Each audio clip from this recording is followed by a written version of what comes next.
जैसा कि बच्चों पिछली क्लास में हम लोगों ने फिजिक्स का एक चैप्टर शुरुआत की थी जिसका नाम था प्रकाश का परावर्तन तथा अपवर्तन। उसी चैप्टर को आगे लेते हुए हम लोग आज उसके आगे की बात करेंगे।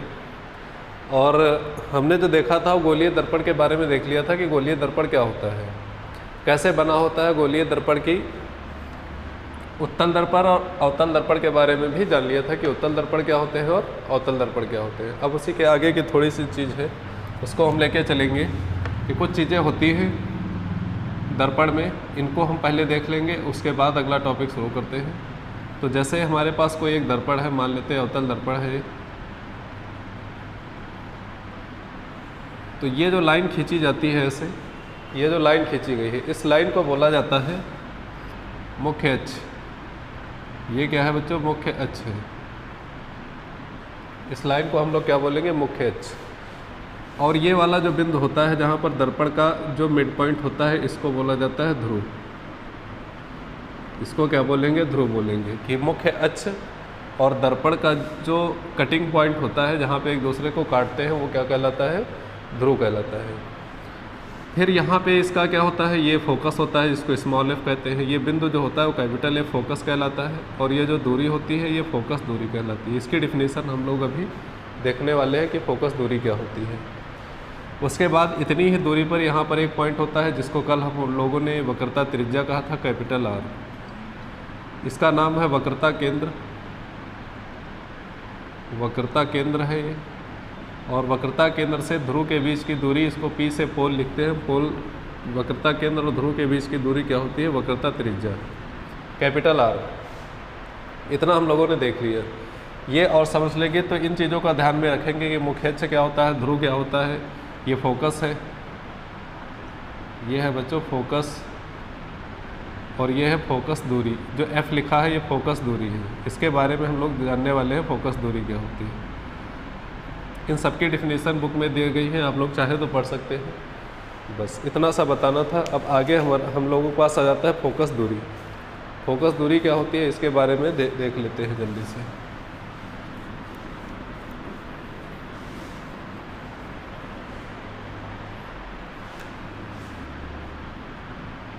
फोकस दूरी, फोकस या फोकस दूरी दोनों चीज़ें आ जाएंगी। फोकस या फोकस दूरी, ठीक है बच्चों, फोकस या फोकस दूरी। तो फोकस क्या होता है? फोकस जो होता है तो जैसे हमारे पास से कोई उत्तल या अवतल दर्पण है, ये मुख्य अक्ष हो गया। अब बोला जाता है कि मुख्य अक्ष के समांतर अगर कोई किरण आ रही है, मान लो अनंत पे यहाँ पे कोई ऐसे वस्तु रखी हुई है, यहाँ से जो किरणें आएंगी वो कैसे आएंगी? तो सीधी आएंगी, ऐसे सीधी ऐसे आके इस पर अपवर्तित होंगी, आपतित होंगी। जो भी जितनी भी किरणें होंगी वो सीधी आएंगी। तो इन किरणों को बोला जाता है कि ये किरणें मुख्य अक्ष के कहाँ आ रही हैं? समांतर आ रही हैं। तो मुख्य अक्ष के समांतर किरणें। अब एक चीज़ आप लोग बताओ कि जब यहाँ से परावर्तित होंगी तो कैसे आएंगी? यहाँ पे इनका अभिलंब होगा इस पॉइंट पे ऐसे, तो जितने कोण पर ये आपतित हो रही है उतने ही कोण पर ये ऐसे मुड़ जाएगी और ऐसे चली जाएगी सीधे। उसी तरह जितने इसका अभिलंब जो है वो ये है, तो जितने कोण पर ये आपतित हुई है इस अभिलंब पे उतने ही कोण पर ऐसे मुड़ जाएगी। ये भी ये ऐसे आई थी, ये मुड़ गई, ये किरण ऐसे आई है, ये मुड़ गई, ये आई है, ये भी ऐसे मुड़ जाएगी, यहाँ से चली गई। ये जो नीचे किरण आई थी ये ऐसे मुड़ के आ जाएगी, ये किरण बच्चों यहाँ से जाएगी और ये किरण ऐसे जाएगी। तो एक चीज़ यहाँ पर देख रहे हैं आप लोग कि जितनी भी किरणें हैं, ये जितनी भी अपवर्तन के बाद किरणें हैं, ये एक ही बिंदु पर मिल रही हैं। और इसी बिंदु को क्या बोला जाता है? और ये बिंदु है कहाँ? ये इस मुख्य अक्ष पर है। मुख्य अक्ष पर ये मुख्य अक्ष है। तो मुख्य अक्ष पर जिस बिंदु पर ये सारी की सारी किरणें अपवर्तन के पश्चात मिल रही है, ये बिंदु क्या कहलाता है? हमारा फोकस बिंदु कहलाता है। ये क्या है? फोकस बिंदु है। फोकस बिंदु। अब ये पोल होता है ध्रुव, जिसके बारे में हमने बताया था। पोल, ध्रुव और फोकस के बीच की ही दूरी क्या होती है? इसको कैपिटल एफ से लिखते हैं। और जो फोकस दूरी होती है, फोकस दूरी, इसको स्मॉल एफ से लिखते हैं। अब इसकी डिफिनीसन कैसे लिखनी है तो आप लोग देखिए जल्दी से कि फोकस दूरी क्या होती है। तो लिख सकते हैं कि मुख्य अक्ष से या अनंत से मुख्य अक्ष के समांतर, मुख्य अक्ष के समांतर चलने वाली किरणें या आने वाली या आपतित होने वाली किरणें, चलने वाली किरणें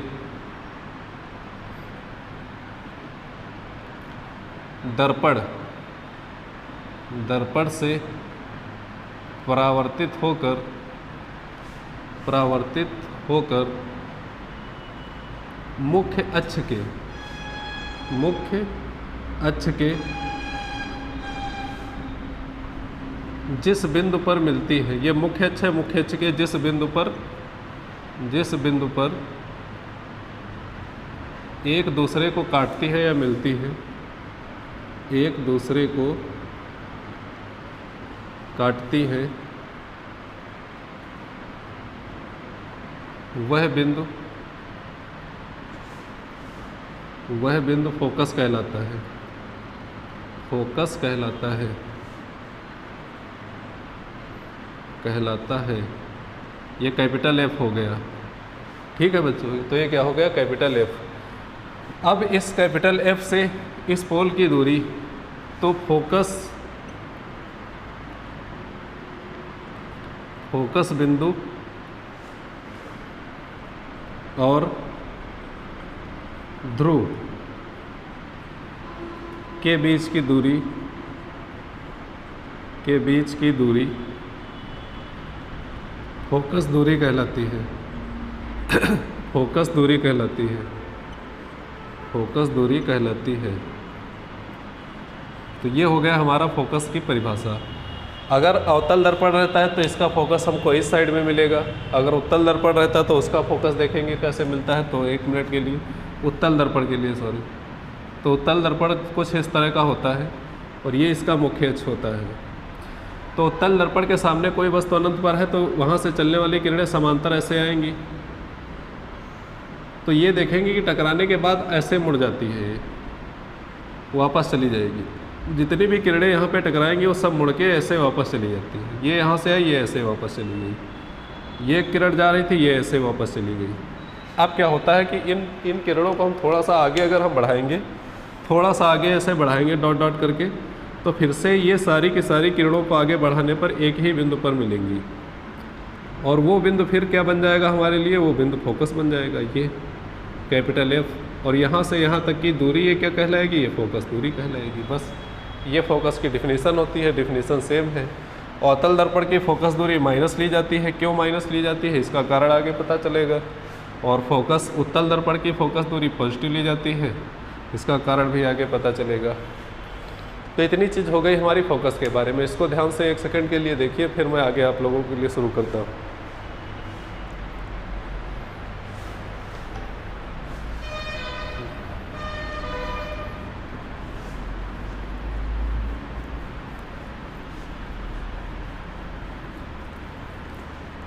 इसके बाद आता है कि अवतल दर्पण के द्वारा प्रतिबिंब कैसे बनता है। तो प्रतिबिंब कैसे बनता है जानने से पहले हम लोग बनाना सीखेंगे प्रतिबिंब कैसे बनाया जाता है। तो उसके 2 से 3 रूल होते हैं। 2 से 3 रूल अगर आप अच्छे से समझ लेते हैं बच्चों, तो आप प्रतिबिंब बनाना सीख जाएंगे। वो 2 से 3 रूल क्या है मैं एक एक करके समझाने वाला हूँ। चाहे उत्तल दर्पण हो चाहे अवतल दर्पण हो, दोनों के लिए रूल बराबर होते हैं।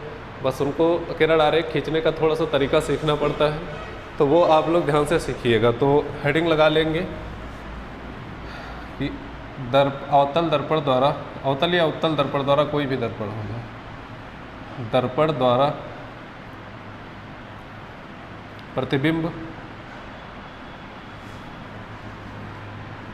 का किरण आरेख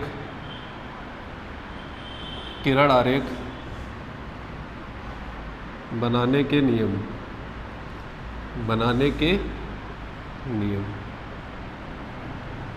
ये हमारी हेडिंग है कि दर्पण द्वारा प्रतिबिंब किरण आरेख बनाने के नियम। तो पहला जो हमारा नियम होता है, इसमें नियम क्या कहता है, फर्स्ट नियम। तो इसको पहले हम लोग डायग्राम से देखेंगे, उसके बाद उसकी डेफिनेशन लिखेंगे, जैसा कि हमेशा करते आते हैं। तो मान लेते हैं हमारे पास ये कोई उत्तल दर्पण था, अवतल दर्पण सॉरी, ये इसमें पहला नियम क्या होता है, किरण आरेख अगर हमको खींचना है तो सबसे पहले हमें क्या पता होना चाहिए कि पहला जो नियम है वो ये कहता है कि अगर कोई भी किरण जो इधर से आपतित हो रही है और मुख्य अक्ष के समांतर है, ये क्या है, मुख्य अक्ष, मुख्य अक्ष के समांतर चलने वाली कोई भी किरण दर्पण से जब परावर्तित होगी, परावर्तित होके ऐसे जाएगी, तो ये हमेशा हमेशा हमेशा फोकस से ही गुजरेगी। कहाँ से गुजरेगी, फोकस से गुजरेगी, चाहे अवतल दर्पण हो चाहे उत्तल दर्पण हो। उत्तल दर्पण के लिए डायग्राम अगर हम बनाएंगे तो कुछ ऐसा दिखेगा।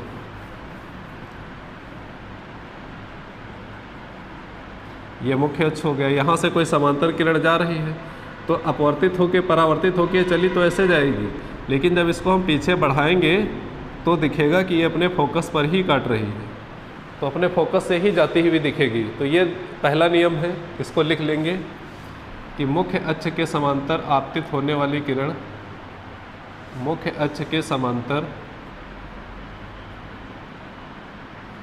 आपतित होने वाली किरण, आपतित होने वाली किरण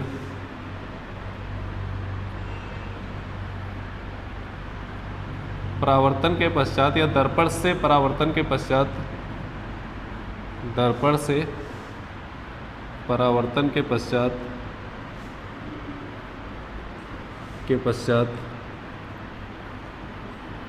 दर्पण के फोकस से होकर गुजरती है, दर्पण के फोकस से होकर गुजरती है। तो आगे जब किरण आरेख बनाएंगे तो उसमें इन सबका काम लगेगा। अगर कोई भी किरण दिख रही है कि अक्ष के समांतर है तो वो परावर्तित होने के बाद कहाँ से जाएगी, फोकस से ही जाएगी, इस बात का ध्यान रखना। ठीक है, तो इसको आप लोग ध्यान से देखिए, फिर अगला हम बताते हैं।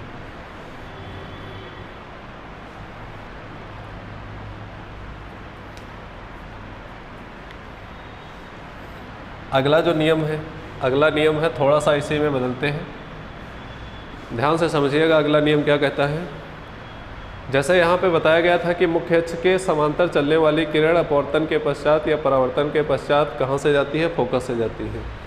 उसी तरह से जो इसका दूसरा नियम क्या कहता है उसको ध्यान से देखेंगे। तो पहले डायग्राम देखते हैं, फिर डिफिनीशन चेंज करते हैं। थोड़ा सा चेंजेस होता है, बाकी सब सेम है।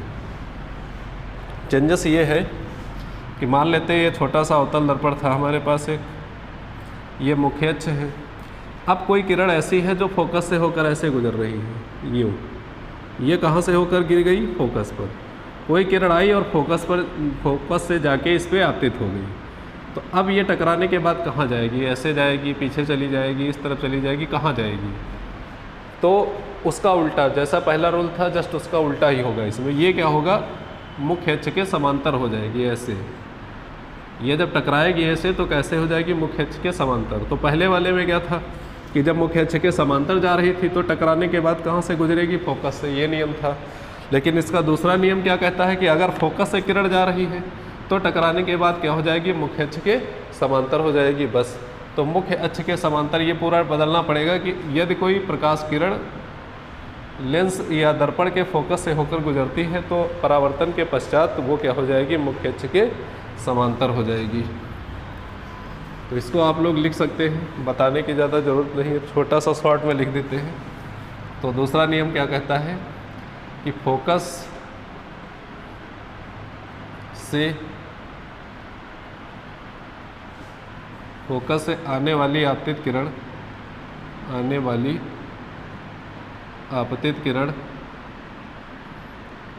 किरण परावर्तन के पश्चात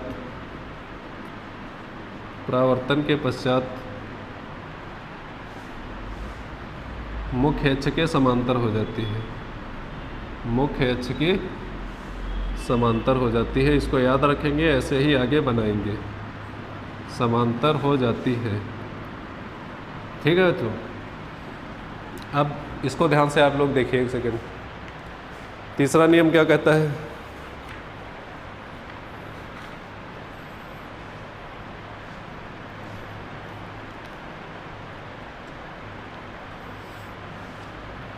हो गया, चलिए आगे देखते हैं। तीसरा नियम, इसका जो तीसरा नियम था वो भी बहुत आसान है।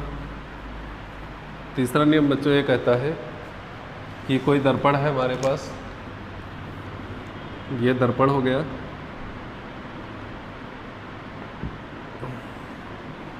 ठीक है, ये दर्पण है। अब इसका वक्रता केंद्र सब लोग जानते हैं यहाँ पर होता है, ये वक्रता केंद्र है C।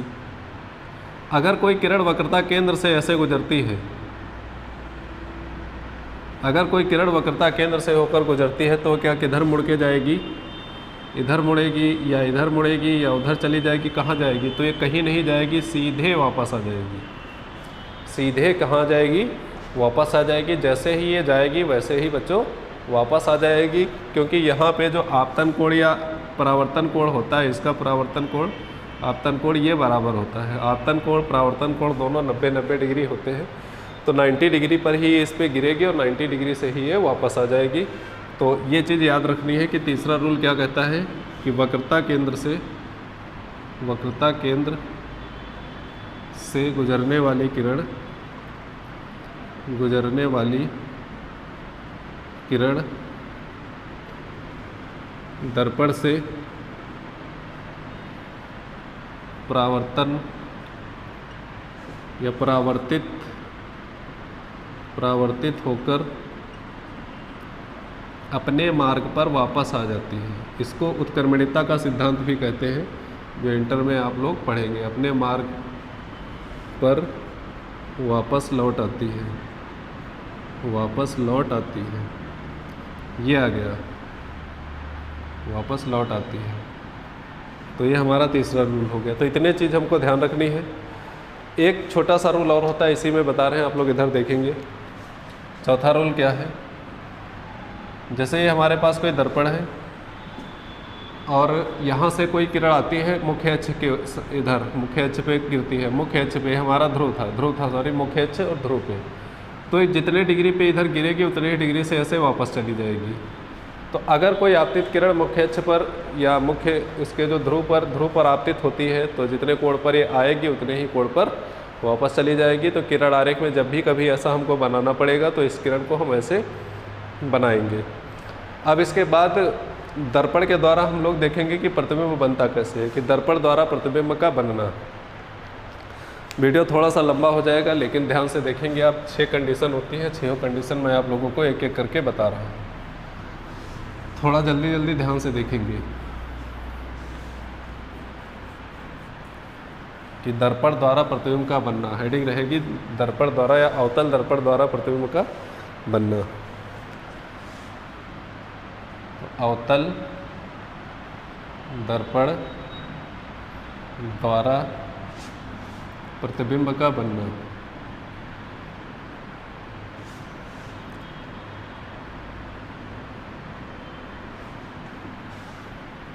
अवतल दर्पण द्वारा प्रतिबिंब का बनना।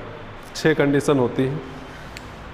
होता क्या है थोड़ा सा देख लेंगे पहले, उसके बाद और अच्छे समझ में आएगा। जैसे अवतल दर्पण है, ये मुख्य अक्ष है, ये इसका फोकस होता है, ये इसका वक्रता केंद्र C होता है और यहाँ पे अनंत माना जाता है। ये इसका ध्रुव है, सब जानते हैं।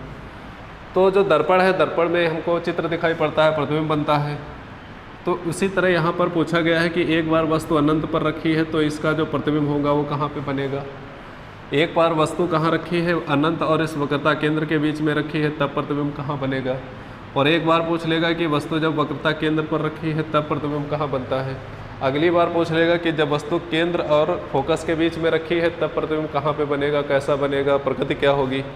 अगला आता है कि जब वस्तु फोकस पर रखी जाएगी, जो भी वस्तु का प्रतिबिंब बनाया जा रहा है वो अगर फोकस पे रखी है तो वहाँ पे प्रतिबिंब कहाँ बनेगा। फिर आ जाता है फोकस और ध्रुव के बीच में अगर रखेंगे तो प्रतिबिंब कहाँ बनेगा। तो इस तरह से 6 कंडीशन बनेंगी। तो 6 कंडीशन को हमको धीरे धीरे पढ़ना है।